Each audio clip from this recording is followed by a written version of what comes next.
Commerce, who then pays Randy's part of his salary out of that money we give them.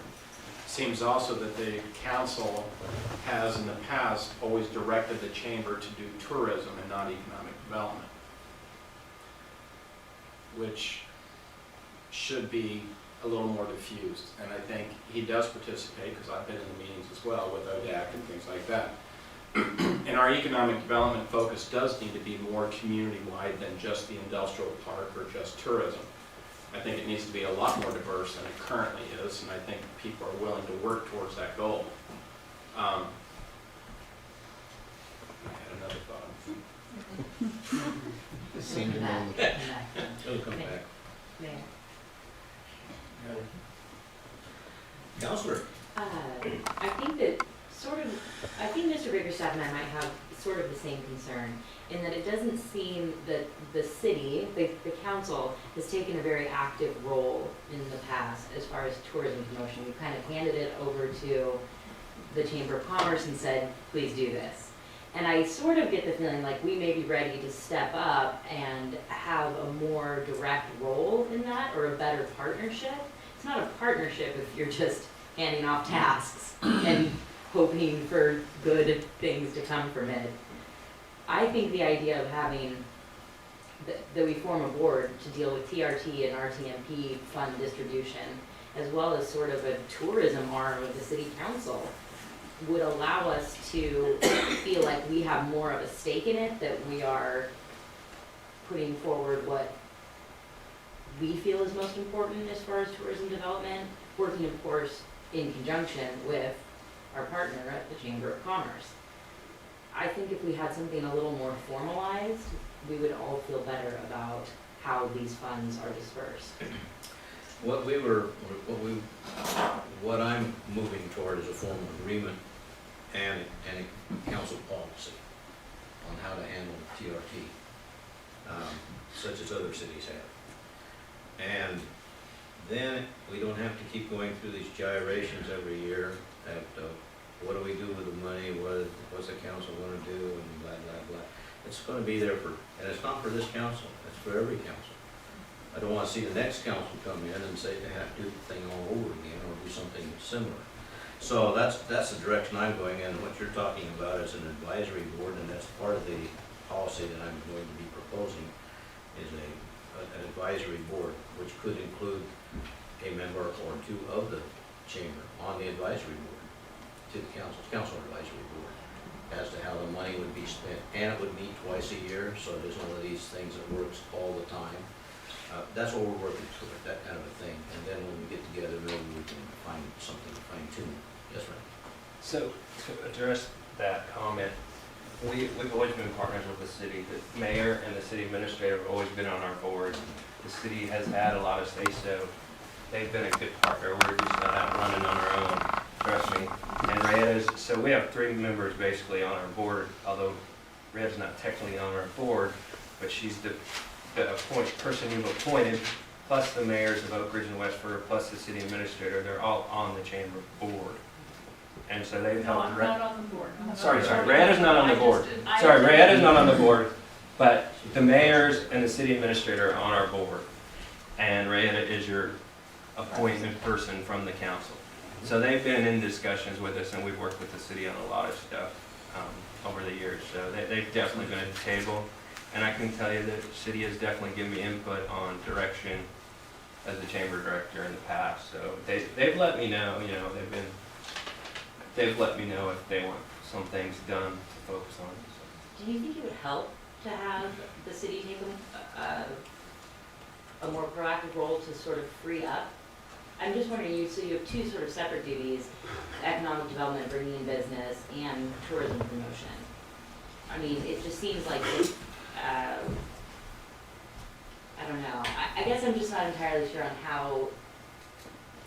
Well, in 3 roles, if you want to say that. We have economic development. I just kind of help when asked. When John Melandon asks, everybody helps usually, stuff like that. And then, but the main things for my job are helping local businesses and tourism. Those are the 2 main things. And then I step in economic development when I'm asked to. Okay, I'm going to let some of the councilors talk for a while. Councilor Fortune. Well, hopefully that we're all on the same page regarding TRT funds, and the way I look at it is developed by the Oregon Statute 320, basically is to fund tourism promotion or tourism-related facilities, fund city or county services That's right. in relation to tourism. And somewhere along the line, if you're, I would think what I'd see from the chamber is if I'm giving in $10,000, where are you spending that $10,000? I I think mean, that's because what you talked about you're involved in economic development in a number of different areas. Well, how much of that money that's, of the $10,000 is going into other projects other than tourism? How do we see what the breakdown is?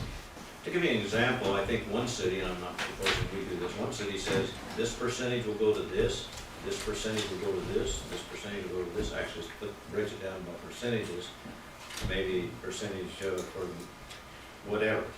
But you can break up that money into pieces rather than all one thing. And then the Chamber of Commerce would have a good handle on what those pieces would be. I'm gonna have to cut this off, or we're gonna be here all night. Council Quinn? Well, I remembered what I was going to say. RTMP money, I think, is one thing we had talked about a few weeks ago, about rolling it into community services instead of relying on the chamber, forcing them to do this. And this is something I've seen prior to being elected, and also since we've been on, and this is why we tabled this 2 weeks ago, is when I think we're being held to a new level here of accountability on this council, and I would expect the same thing from people that are coming to us. Don't come in with just a letter that says, hey, we want money.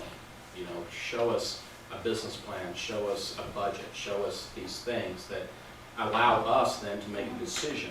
And if people are coming to, you know, we're on the community services, if they're coming in and they don't have a plan, they just have a letter that says, oh, hey, this is what we want to do, but not anything really specific, then it's going to get rejected. And I think that's the level I hope that we're being held to, that we need to express to you guys as well, that these things are coming up, whether it's TRT monies or, and I think we do need a plan for that.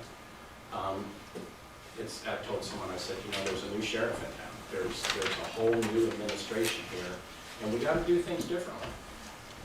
We got in trouble by not paying attention. Let's pay attention, but let's hold each other accountable to this. And that was me you told. Okay, before I chop this off, I do have one question. When do the people, we need to start getting on top of the project stuff that people apply for grant from the chamber or RTMP, when does that happen? That usually happens in February or March, and they usually let them know by April, and just really quickly. The only event that usually applies that's effective, that's a year ahead, because it starts July 1st, is tree planting, because it's in May. Everybody else is usually after that deadline, typically, just so you know. But they need to know. A lot of those events, I'm just gonna be honest with you, they rely on that $500 or $1,000. It really helps all those local events, so as soon as you get started. There's a form that I think that you had them fill out or something, and if the city's gonna take that over, that process, then we would need to work with you folks to find out how you do it. Yeah, we just have a set of regulations that they have to meet, and I can get that to you, that's not a problem. Okay. Great. All right, if anybody doesn't have anything else, I'm gonna chop this off and move on. Thank you. All right, Wait thanks a for your minute, time. Sandy, did you have something to say? The circus That's is coming unusual. again this year. No, Oh, I'm thanks. kidding. I'm kidding. No, but the chamber is bringing the circus to town again, which is May 24th, so that is a fundraiser, but at the same time, we do spend money, and the reason we have decided to do the circus is because we want it to affect more of the community. Clowns go into the school this year. We're gonna solicit down Dexter, Lowell, Pleasant Hill to bring more up here. So that's just another thing that the chamber does for the community. And really quickly, it's important. A lot of the kids' tickets are covered because a lot of them can't go. Right. And we also set aside tickets for senior citizens and arrange them that are home. Well, they don't have cars, so they can attend. And so we picked that up for the community. We had 2 sold-out shows in Oakridge a couple years ago. They had 38 people show total in Crestwell. So that just shows how well we did at getting the word out up here. And it's really is a lot of work to do the circus. Well, thank you again for your time. Well, thank you for coming, and I appreciate it, Dave. One last thing, I know you mentioned earlier about a couple different examples from Albany, and I think you said Newport. They've been up here. These are what I've We been did kind for of Christmas. going back and forth on. That's- only one I that thought that didn't was move still it. the agenda. Oh. But I guess my thought would be is, I would recommend, or at least ask, that we look at communities our size. Yeah. You know, Albany's got 50,000, Newport's got 10,000, we got 2,800 or whatever. Not that it's better or worse, I just think more comparative. I actually put out and got information back from cities all over the state of Oregon. And I compiled that into an email that I sent to the council of responses I got back to how they. Can we get a copy of that? If you, I have your email address. I can forward a copy to Randy. That'd be great, Okay, thank you. that'd be good. So, That way you folks, can kind thank of you see very the much. same thing we're looking at. Appreciate Yeah. it. Susan? Okay. Just Everything's a cool. quick one, I wasn't suggesting at all that you don't do good things, or you don't deserve any money at all, believe me, I understand that, I just think that we need to talk about what money goes where. That's why Well, we're here. I think we are on the same wavelength of what Councilor Coy said. There are new standards. And I will tell you, not being a resident here though, I understand because we deal with the same thing at the co-op.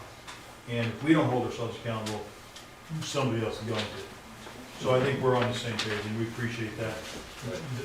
The effort that you're putting forth, because we need to be better than we've been in the past. Great. Well, thank you. Mr. City Administrator. Can I just, now, Quickly, I suppose, this is another quickly. no, I want to make a point, okay? You keep saying, well, we want this committee, we want that committee, okay, you gotta remember, is that you now have a very thin and lean staff, okay? So I wear 4 or 5 hats as it is, all right? And ultimately, a lot of the stuff's gonna come back to me, okay? So, and I'll do it, it's just, don't expect it to be really fast, okay? And we'll get her done, but don't expect it to be fast, okay? So, there's, each committee that we bring up, there's that much more work to do.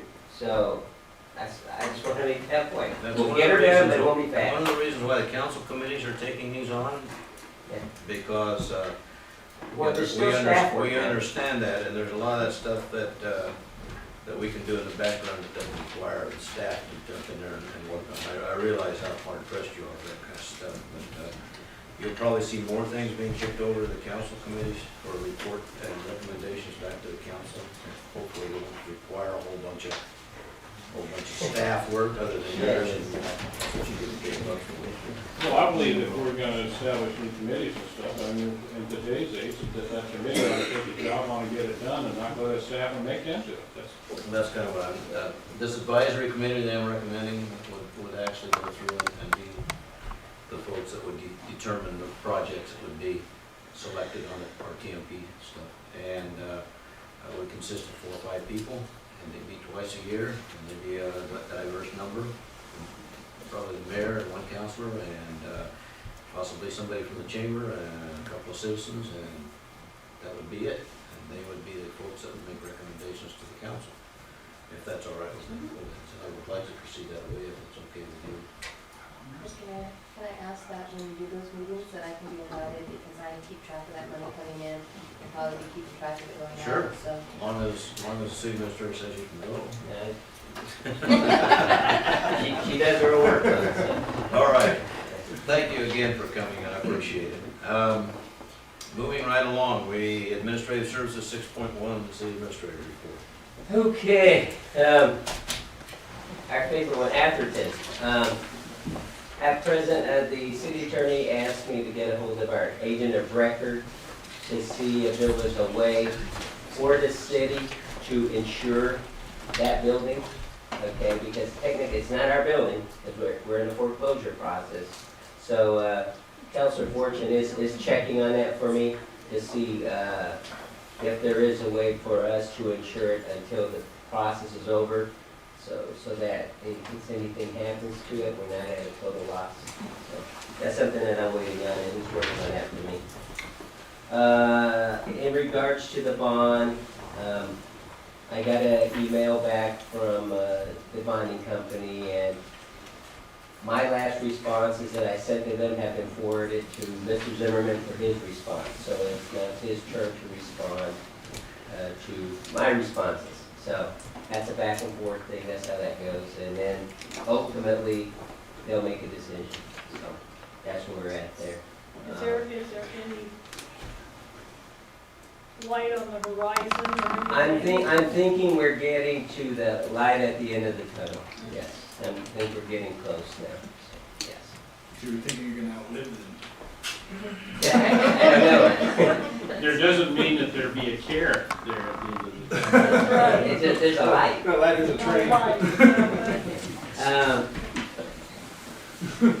Let's see here, in regards to the supplemental budget that we discussed last Thursday, I have a call in to the Secretary of State's office to Phil Hopkins, we've all heard that name before.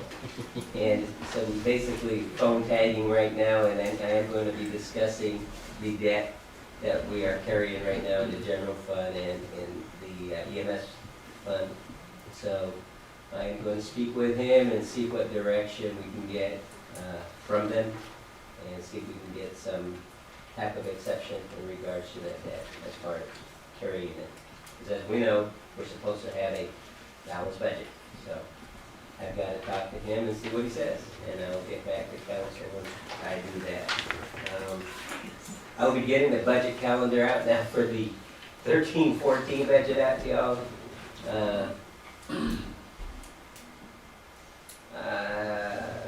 Next meeting, I will have it ready for you, the budget calendar, and those things are subject to change. So, and I already have the department heads working under 13-14 budget, so they're doing the first draft already for me. And then I'm hoping to have the first draft of the budget to y'all at least 2 weeks to 10 days prior to our first meeting, so that y'all can review it. Okay, so that'll be my goal. So our first meeting will probably be towards the end of April. Okay, third week of April is what I'm looking at as our first meeting. And let's see. Yes, Sean? When are we advertising to fill the budget, empty budget position? Immediately. And actually, we've already got What, we got 2? 3. You have Got 3. three. So you have 3 so far. You have Mr. Affa, which was a prior budget committee member, Mr. Smith, and Skip Baker's left. So you've got 3 already in. So we'll go ahead and advertise for vacancy. How many vacancies is there going to be? Did you say 3 Hold vacancies? on, I will tell you just a second. 1, 2, 3. 3 vacancies. Is there any kind of requirement for that position? As far as residency or? Yeah, 1 year. voting member? They must be within, living within the city 1 year. I'm a voter, registered voter. And voter, yes. And resident 1 year within city limits? Correct. So you should send it Let's see here. Salt Creek Canal, y'all got some drafts, I understand some of your missing pages, sorry about that. Myself, John Melandon, and Larry Phipps will be meeting on Monday, just to shore that up. And then we'll also have the city engineer here on the 7th, the council meeting on March 7th, to give his presentation to council. He said he was gonna do it gratis. I said, I hope so. So we paid him a little bit for that project, so he will be down to talk to the council. I wish that Melandon would come out with that when he has those meetings, kind of like vote room, did you go there, Yeah, I think it'd be a good idea. Okay, well, this was just gonna be us 3 putting together our presentation. It wasn't gonna be a full-blown meeting. We're just gonna put together our presentation. And I can make sure we email a copy of what we're gonna present to all the ODAC members. We don't Yes, know what we're talking about, we come up with that. I can do that. That was just, the advisory committee come in and advise me so that I could get my son to forget it. Okay, so that we could advise the council. And I think that's all I have. Let's see here. Oh, February the 27th is still Capital Day for folks that would like to go to Salem with me on February the 27th to go meet legislators, to go and talk to the folks in Salem, see where they're headed with the different legislations that they're pushing through, those kind of things. So if anyone wants to go with me, let me know. And then the mayor and Glenn will be attending the LCOG dinner, appreciation dinner on the 28th.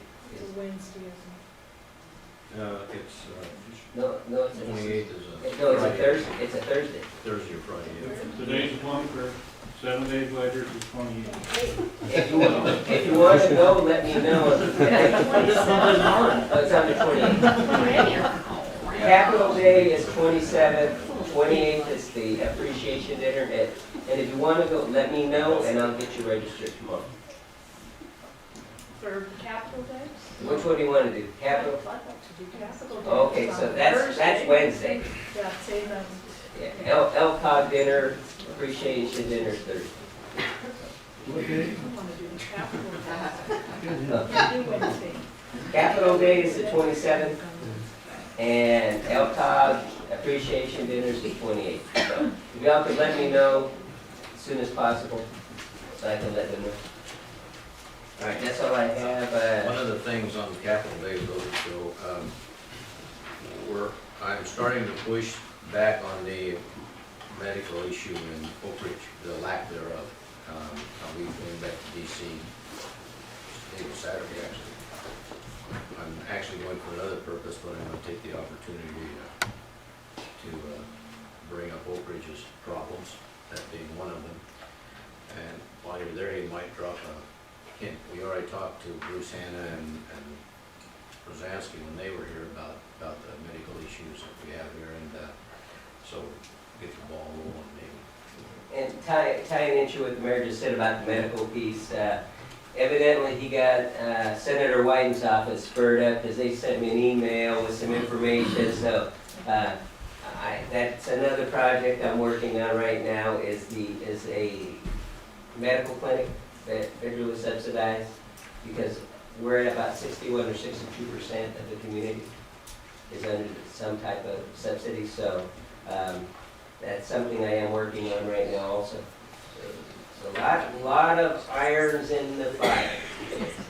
Anyway, so, nothing else from me, Your Honor? Thank you.